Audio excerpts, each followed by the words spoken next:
Yeah, I love that. I love that philosophy. And you know what's so cool about your book is that you have exercises for the reader to do while they're going through this. And there's such what I'm so impressed with is your mindful approach, because I used to teach yoga.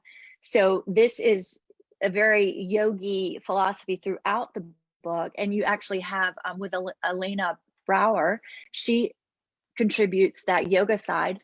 And so it's very mindful and aware, which we don't see that much.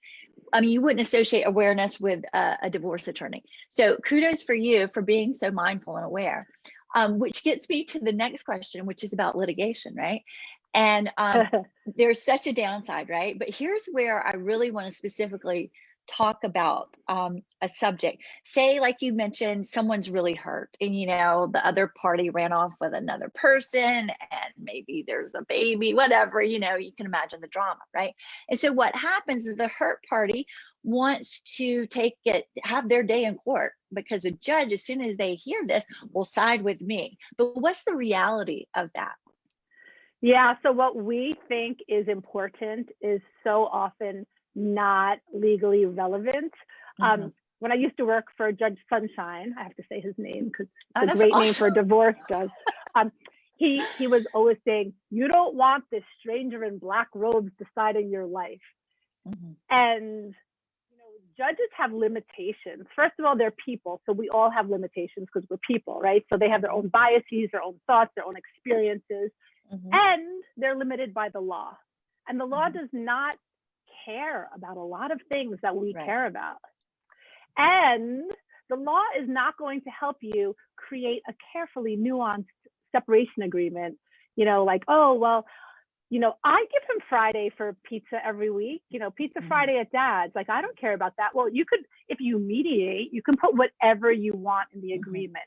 You can negotiate anything. You can get so creative. That's the part that I love, right? Like really sort of mashing it all together and then figuring out how can we get both parties to feel good enough. Maybe even both feel like they won, but let's just go with good enough, and then they can go forward from there. Yeah, I often call, like when I talk to my clients about mediation, I say it's creative negotiation. And it's, you know, it's the best way to get what you want. Of course, you have to give to get. And so I love that idea of creative negotiation. So one last question before we wrap this up, because we want to keep it short, is how do people get in touch with you? Oh my gosh. So just head over to GabrielleHartley.com. That's GabrielleHartley.com. Or you could just send me an email at Gabrielle@GabrielleHartley.com. And I do my best to get back to everyone within 24 hours. So glad to be here with you, India. Thank you so much. Thank you, Gabrielle. And just one last thing before we go. So tomorrow I'm going to be here again with my personal trainer, and you're going to get to see him kick my butt. So you should definitely tune in.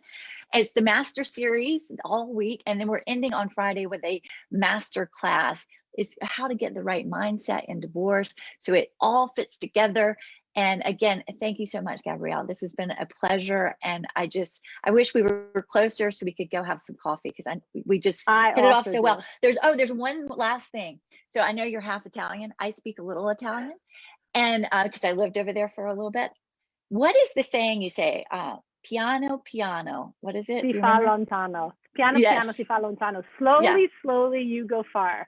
Okay. Right, and that I use that phrase, I think, in the book. Actually, you did, because I saw it and I was like, oh, Italian. I'm gonna remember that. And of course, I remember piano, but not the rest. Somebody once said to me, you know, slowest is fastest, because I am not slow. I'm straightforward, but I'm not slow. And learning to slow down is really powerful. You can do it. If you've got a secret on how to do it, you can let me know as well. Okay, well, we'll end on that. I love that last Italian verse or saying. So you have a wonderful day, and we'll be in touch. Thank you again for being a part of this master series. Absolutely. I really appreciate it. You. Okay, take care. Bye-bye. Bye.